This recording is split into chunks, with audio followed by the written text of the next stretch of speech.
This is the Virgin Mary and Archangel Michael Church in Waraq al-Hada in Greater Cairo, Egypt. It has 2 front towers, 3 domes, and a rear tower. Its crosses can be lit with a yellowish light. Inside the rear tower, other lamps give off a bluish-white light. Now watch this blurry, overexposed footage of the yellowish and bluish-white lights in the rear tower.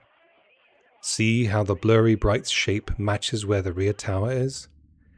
In every recording you will find of this event, the blurry shape occupies the position of the same illuminated rear tower, and nowhere else. Then, the electric light in the tower is switched off. The tower remains visible, but the alleged shape or figure disappears, and a faint glow lingers from the light being turned off. Hold on to that, because footage exactly like this helped turn an illuminated church tower into a mass Marian apparition claim, and drew thousands of people to the site. It also belongs to the same category of mass apparition evidence that Trent Horn presents as better attested than the resurrection appearances themselves. I'm posing a question about Christ's resurrection I've never seen skeptics adequately answer. If Christianity were the result of natural processes, as critics allege, then we'd expect those processes to repeat themselves occasionally throughout history. We'd expect, for example, cases where a group of people claim to have seen a dead loved one return from the grave. So my question for skeptics of the resurrection is this: can you show other examples of groups of people having a grief-induced hallucination similar to the one you claim that the apostles had? That sounds like a fair challenge, but Horn has defined the problem too narrowly. The skeptic doesn't need to produce hundreds of people sharing one literally identical hallucination. The relevant question is whether ordinary human processes can generate a collective claim that a dead leader appeared to a group. Those aren't the same thing.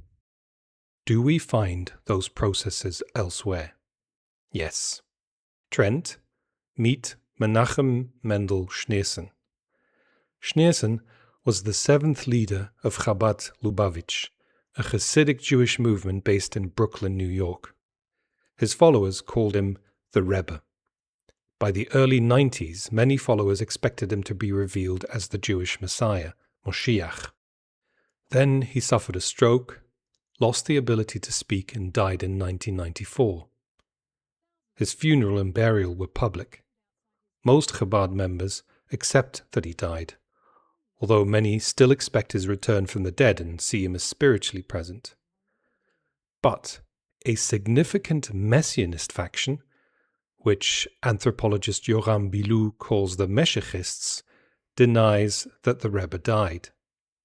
Many maintain that he is physically alive but concealed at 770 Eastern Parkway, Chabad's world headquarters in Brooklyn, New York. Bilou summarizes their position like this: the Meshichists deny that the Rebbe ever died. Instead, they maintain that he is alive and well in body and spirit in the full sense. Chabad and early Christianity are not identical. Historical parallels aren't photocopies. The comparison matters at 3 points. How rapidly can followers reinterpret the death of a messianic leader? Can belief in bodily survival generate an empty grave claim rather than result from one? And must a collective appearance claim arise either from one literally shared hallucination or one physically present body?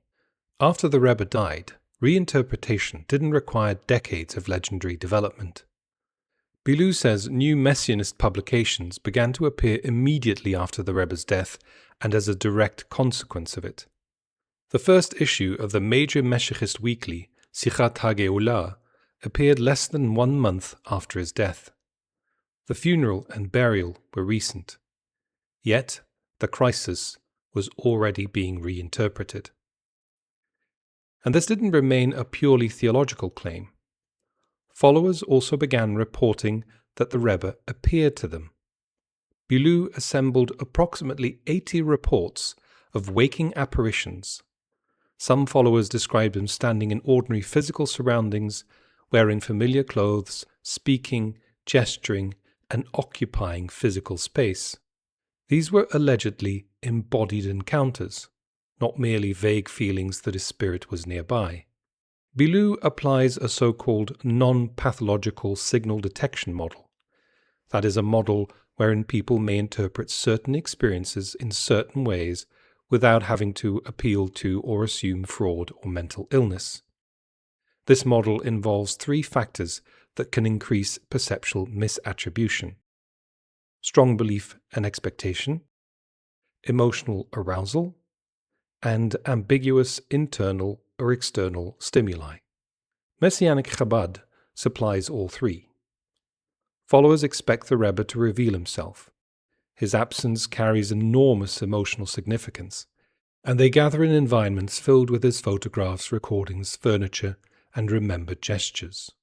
That doesn't prove any particular apparition was unreal. It shows that the experiences have identifiable psychological and cultural ingredients, and the movement then treats them as evidence that the Rebbe remains the Messiah and remains alive. There is expectation, experience, religious interpretation of that experience, communal confirmation, and then out of that grows stronger expectation.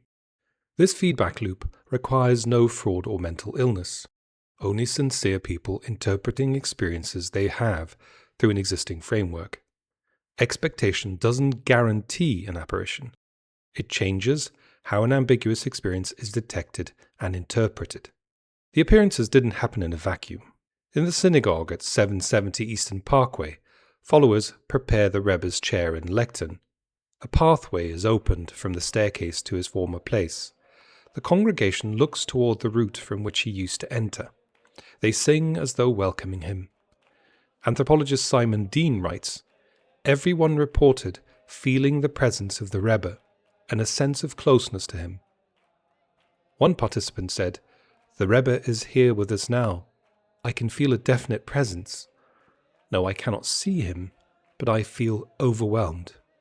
So before anyone claims to see the Rebbe, the gathering already shares an experience. He is here. He is leading us. We are responding to him.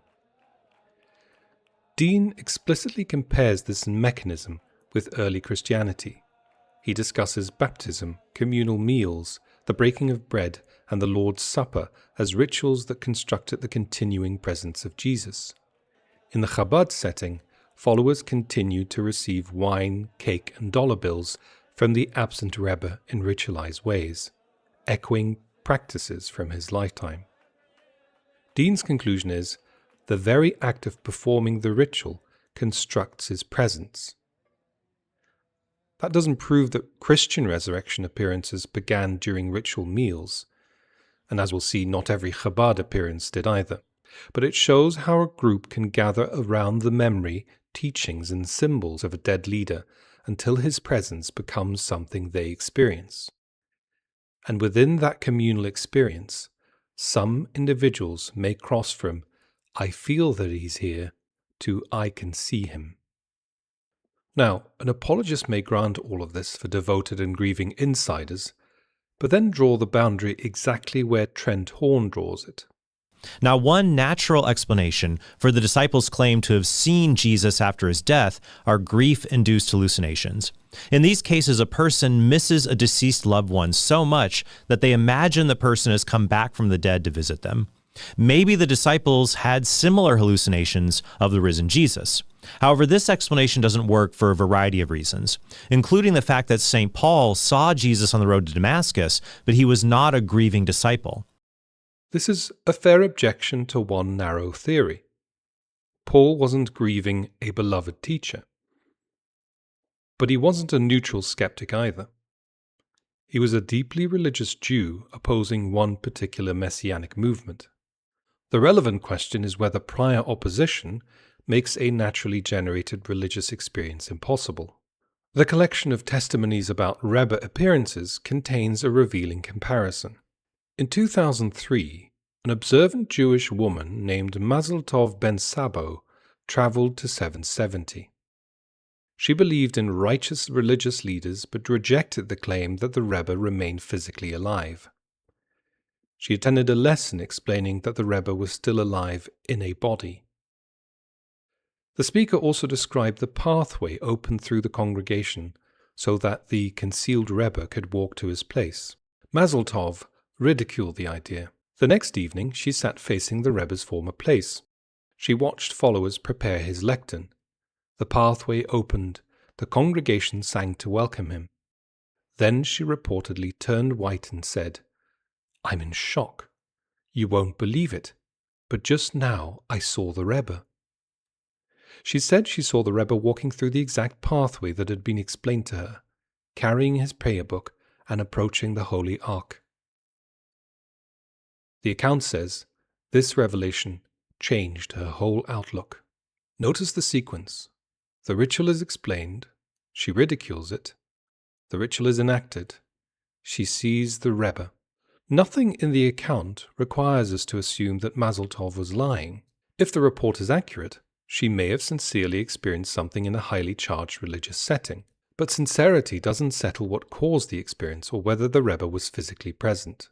Prior opposition doesn't immunize someone against an experience shaped by the religious claim occupying her attention.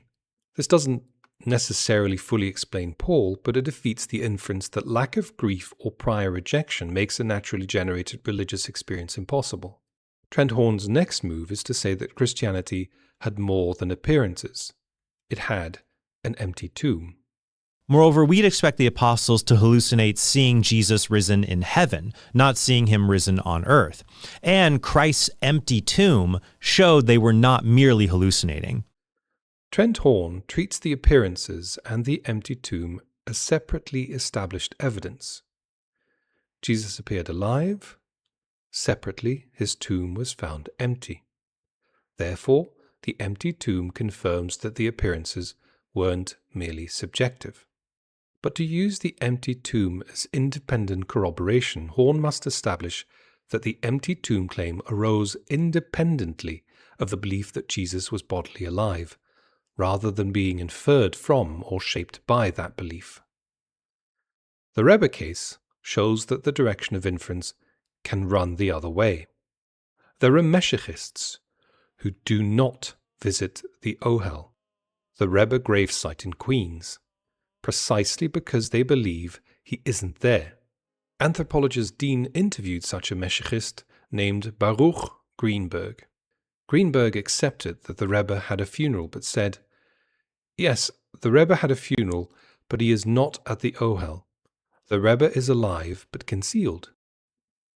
Another follower, Mordechai Heilman, accepted that a burial had occurred but asked, "Yes, he was buried, but how do we know that he's inside the coffin?" And Heilman concluded, "I know the Rebbe is not there. He is still alive in 770. Neither man opened a coffin and found it empty. They began with the belief that the Rebbe was bodily alive and inferred that he couldn't be in the grave. In these cases, belief in the Rebbe's continued bodily life generated the empty grave belief. The Rebbe case doesn't show that the Christian empty tomb tradition arose this way. It shows that belief in a bodily alive leader doesn't by itself establish that anyone first inspected a tomb and found it empty. The appearance claim and the empty tomb claim can't simply be counted as independent evidence until their independence has been demonstrated. Horn's remaining argument rests on the number of alleged witnesses. But one of the biggest problems with the hallucination theory is that the historical evidence shows groups of people claim to have seen Jesus after his death, not just single individuals.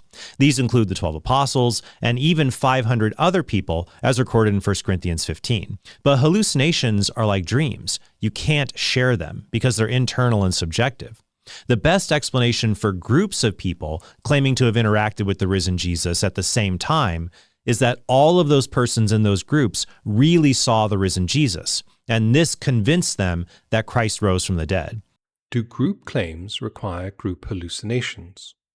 Trent Horn's argument runs as though only two possibilities need serious consideration. Either an entire group experienced one literally shared hallucination, or a physically resurrected Jesus stood in front of them. But before explaining a group appearance, we need to identify what the evidence requires us to explain. Paul lists appearances to Cephas, the 12, more than 500 people at one time, James, all the apostles, and finally, himself. But when it comes to the more than 500, Paul gives us one collective sentence, not 500 independent testimonies. No names from the group, no location, no individual testimony, no description of what anyone saw or perceived, no indication that each person independently reported the same experience, and no explanation of how this report reached Paul. Paul gives us one report about 500 people. He does not give us 500 reports from these people. And the Rebbe material is a good case study of how this kind of compressed collective language can hide the experiences underneath it. A group event can contain one visual apparition. Bilou describes a packed Sukkot gathering at 770. Followers gathered around the lectern from which the Rebbe used to speak and stood as though listening. One participant admitted, "We heard nothing." Nevertheless, the group behaved as though the Rebbe was physically present and addressing them. Then one man claimed that he actually saw the Rebbe standing at the lectern. A later retelling could naturally become, the Rebbe appeared at the gathering. That wouldn't require a calculated lie. It would require ordinary narrative compression. The case demonstrates how such compression could occur. Apparent corroboration may reach us through one account. A second case comes from the Believer website Seeing the Rebbe. During a packed service in 2001, Rivka Bar Sheshet believed she saw the Rebbe standing behind his chair and looking over the crowd. The women around her appeared to see nothing. So Rivka remained silent. Later that evening, she heard another woman say that she'd seen the Rebbe during the same service, at the same time, and in the same unusual posture. Rivka interpreted the second report as confirmation. She then began telling the story at religious gatherings. But we don't possess two independent testimonies. The second woman is unnamed. We possess Rivka's latest statement that a matching second report existed. The final tradition says two people saw the same thing. It doesn't give us both underlying reports. Separate experiences can become we saw. The third case is even clearer. At a family celebration in 1996, Chava Cohen believed she saw the Rebbe in the kitchen. Her first reaction was, "Stop imagining things, you were hallucinating." She said nothing. Approximately 5 minutes later, another woman named Leah reported seeing the Rebbe in the same part of the kitchen. Only then did Chava reveal her own experience. Chava later said, "If only I saw the Rebbe, even 1,000 times, I would be convinced I was hallucinating. But we saw, both of us, in the same place." They didn't see him simultaneously. The experiences occurred approximately 5 minutes apart. But after the women compared them, two private experiences became we saw. Now shorten the story. The Rebbe appeared to two women during the celebration. That isn't necessarily dishonest, but it removes the interval, the doubt, and the process of mutual confirmation. A listener can easily imagine both women looking up and seeing one external figure together. That is how separate experiences can become a shared appearance story, not through one literally shared hallucination, through experience, comparison, confirmation, and retelling. Bilou cautions that Meshechist publications present miracle stories as eyewitness testimonies rendered verbatim, but adds that it would be naive to assume that they remain unedited. That doesn't prove that this particular story was dishonestly altered. It means published testimony reaches us through selection, compression, and interpretation. One grainy recording becomes a mass witness claim. Bilou describes a further example. In 2006, a mobile telephone captured a brief blurred figure during a ritual at 770. Meshechists identified the figure as the Rebbe. The clip circulated and was watched over and over in this community. One believer described the importance of the alleged appearance by saying the Rebbe had been seen by hundreds of thousands. But hundreds of thousands of people didn't independently stand at 770 and see the Rebbe. They watched one interpreted recording. Horn's own examples show related forms of compression on a much larger scale. Marian apparitions do have more evidence than the resurrection in at least some respects. For example, some critics say that the Gospel's depictions of group appearances are just legends, or that St. Paul's references to the group appearances are too vague to be counted. But no skeptic doubts that large numbers of people at places like Zaytun or Fatima all thought that they saw the same miraculous event. It cannot be doubted because we have contemporary reports and even photographs of these events, something we don't have for Christ's resurrection. Atheist Richard Dawkins says of Fatima, "It is not easy to explain how 70,000 people could share the same hallucination." Horn has already compressed the evidence in the sentence, "They all thought that they saw the same miraculous event." At least 3 questions hide inside it. Did everyone report seeing something? Did everyone report the same thing? And how many people were independently interviewed? Fatima. Crowd size becomes witness count. At Fatima, approximately 70,000 is an estimate of the crowd size.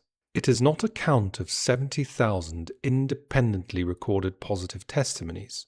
The contemporary Portuguese newspaper O Século said many thousands affirmed a miracle, not that every attendee independently described one identical perception. And the reports clearly differ.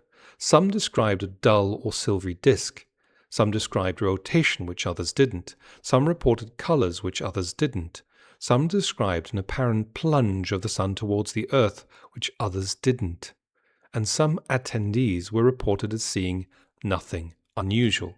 The Fatima archive is extensive, but it isn't a representative survey of the crowd. It preserves dozens of testimonies and interrogations, not tens of thousands of independently completed witness forms. 70,000 people saw the sun dance is actually a very large expectant crowd gathered at Fatima. Many reported unusual but differing visual effects. Some reported nothing unusual. We don't have 70,000 independent accounts of one identical event. And the spectrum of experiences matters. The day began rainy and overcast, and testimony describes the sun emerging through broken clouds and becoming unusually tolerable to view.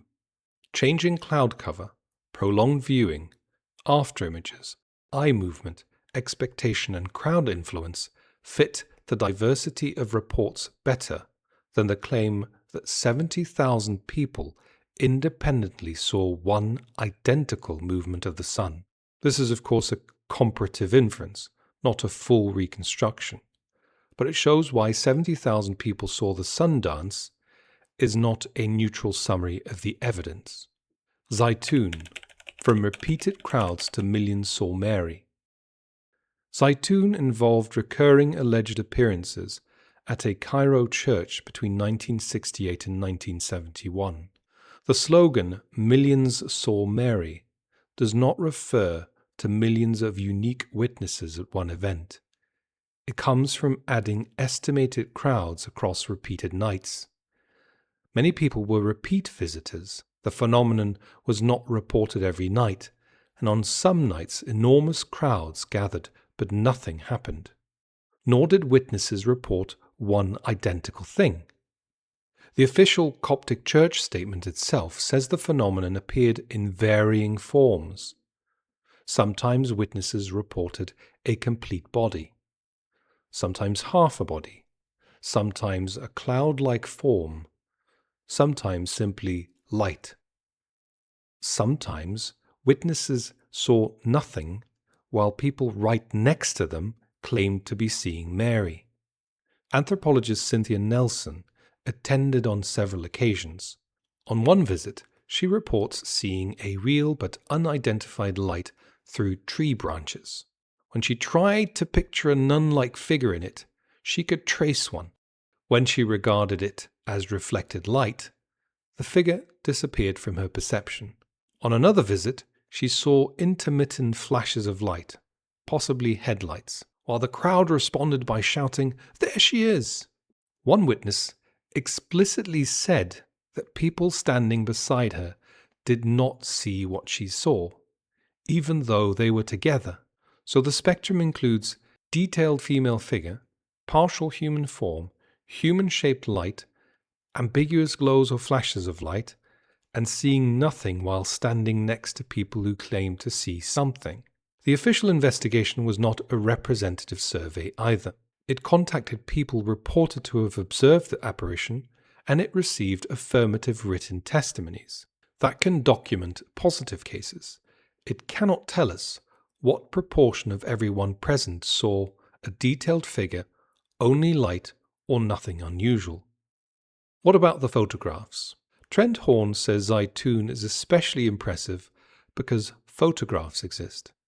But the photographic record is much thinner and more contested than that sentence suggests. Even prominent Christian defenders of Zaytun are much more cautious. There's been some controversy about some of these photos. So there's an American physicist, John Jackson, but he developed an interest in Zaytun in the 80s, and he and his research team basically did an analysis of some of these photographs that have been taken. And in his book on this, he argues that some of these photos appear to be genuine, but there's some others that appear to have been doctored. And so he gives kind of a mixed assessment of the photographic evidence that we have. So yeah, it's a mixed bag. So I talk about this a little bit in the book, but I don't place all that much emphasis on the photographic evidence, especially since I don't have the technical competence to assess some of the arguments back and forth about these particular photographs. This is Travis Dumsday, an Orthodox Christian whose recent book argues that Zaytun provides evidence for the supernatural. His book located only about 10 alleged apparition photographs in the published literature. This is especially striking because he also reports that newspaper and magazine photographers took hundreds of photos from which nothing appeared after development. The provenance and publication history of several of these photos are difficult to reconstruct. Different copies have circulated with uncertain captions, cropping, contrast enhancement, illustrations drawn over the photos, and unclear access to the original negatives. Cynthia Nelson also noted that many photos were being sold in the marketplace, which could be a motive for forgeries. The absence of any video is also notable, as these appearances supposedly occurred over a period of 3 years. Catholic apologist Jimmy Akin reaches the same conclusion. Unfortunately, I don't think we can put a great deal of weight on the photographs. In some cases, we don't know who took them, which means that they could be fake. We know that vendors were selling photographs to the spectators, and vendors can't be assumed to be above faking photographs to make a buck.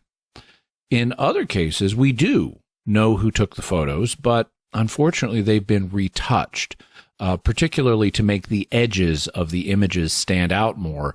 The sky has frequently been blacked out to make it darker so that you can see the luminous shapes better. That's why the shapes have such sharp edges in the photos. In some cases, the retouching has extended to sketching over the figure of the Virgin Mary to make her image clearer.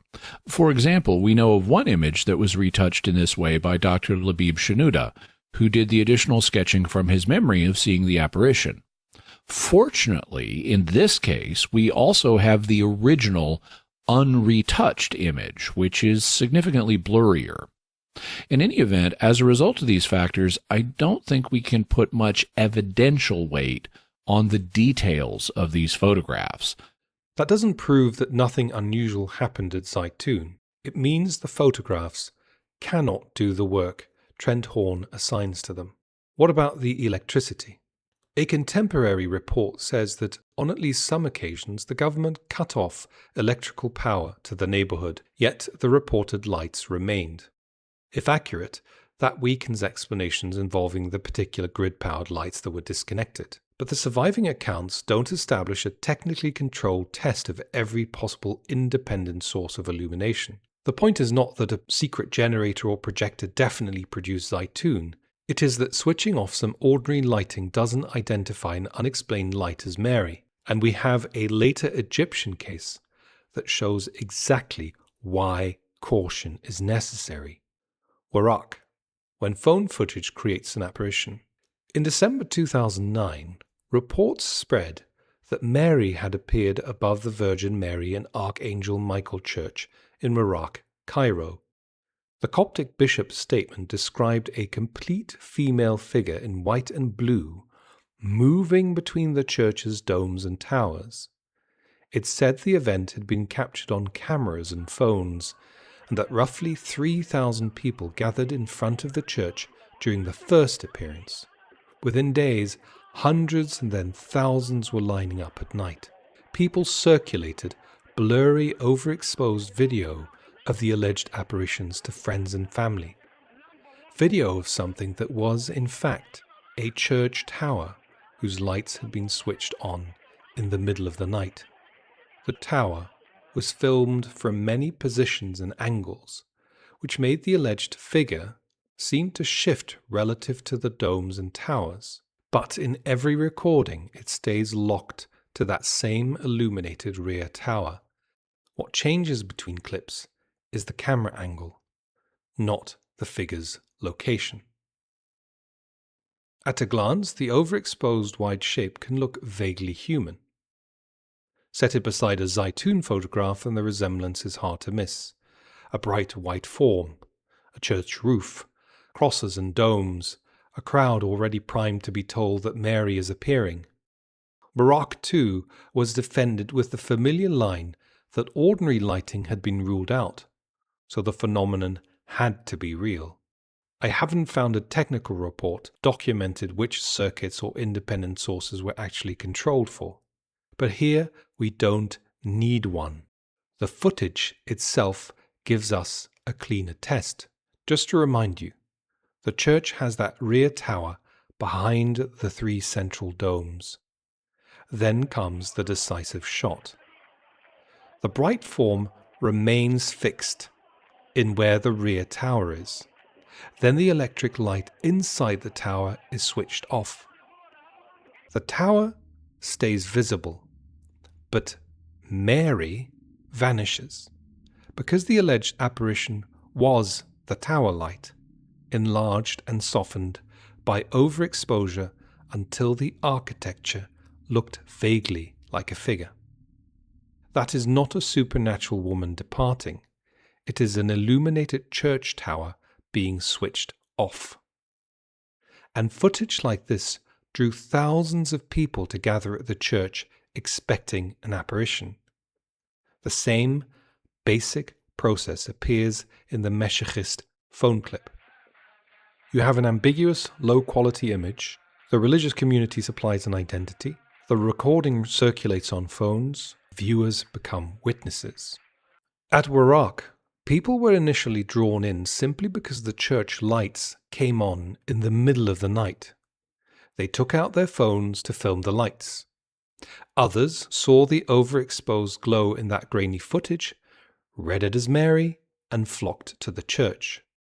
Primed to expect the sacred, they began reading doves overhead and other ordinary things in the sky as religious messages. To believers, that has now become a group appearance. Horn's own examples thus display several kinds of compression at once. Crowd size becomes witness count. Cumulative attendance becomes one mass event. Selective positive reports become apparent unanimity. Different experiences become the same event. People who saw nothing disappear from the story. And if this much narrative compression occurs in modern cases with newspapers, photographs, video, and named witnesses, we should be far more cautious about pulling 500 independently attested, simultaneous, substantially identical experiences out of one sentence written by Paul. What do we actually have from Paul? Paul gives us this one collective claim. He appeared to more than 500 brothers at one time. Horn combines that compressed sentence with detailed physical interactions in much later gospel narratives and asks the skeptic to reproduce the completed scene. But if Horn hasn't established that 500 people simultaneously interacted with a corporeal Jesus, he cannot make that unestablished scenario the standard every natural explanation must reproduce. Paul attests that a collective appearance claim was circulating. He doesn't tell us what experiences lie underneath it. So in conclusion, the Rebbe case doesn't prove that Jesus remained dead.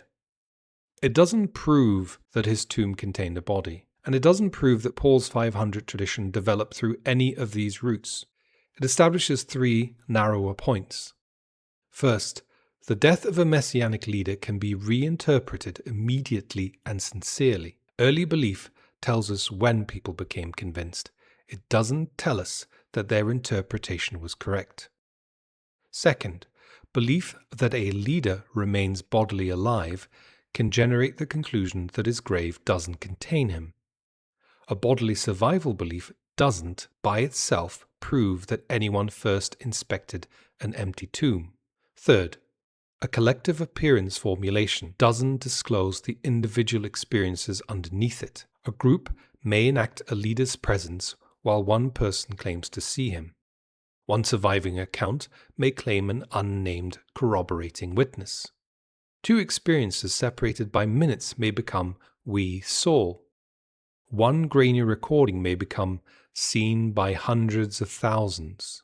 At Fatima, a crowd estimate becomes a slogan about 70,000 identical witnesses. At Zaytun, cumulative attendance, heterogeneous lights, and a small contested photographic record becomes millions seeing Mary. At Warraq, an overexposed light inside a church tower filmed from different angles becomes a moving apparition of Mary until the footage shows the light being switched off. Horn's challenge is built on a false choice: one identical group hallucination or one physically resurrected body. Real religious movements are messier than that. Groups gather, rituals make an absent leader present, individuals report visions, people compare experiences, doubt becomes confidence, communities interpret and preserve what happened, ambiguous images receive religious identities, positive accounts are selected, negative ones are left out, differences and non-sightings thus disappear. Eventually, a complicated history reaches us as one compressed sentence. He appeared to them. Nothing in the documented Chabad process requires a resurrected body. Fatima, Zaytun, and Morocco show that even modern mass witness slogans can conceal a wide spectrum of experiences and evidence. That is enough to defeat the way Horn frames the choice between a shared group hallucination and a bodily resurrection. The impossibility of hundreds of people sharing one identical hallucination doesn't eliminate the ordinary processes by which collective appearance claims actually form. The Rebbe case doesn't reproduce early Christianity, but several of the common human processes Trent Horn says should recur actually do recur, and that is the historical parallel he asked for.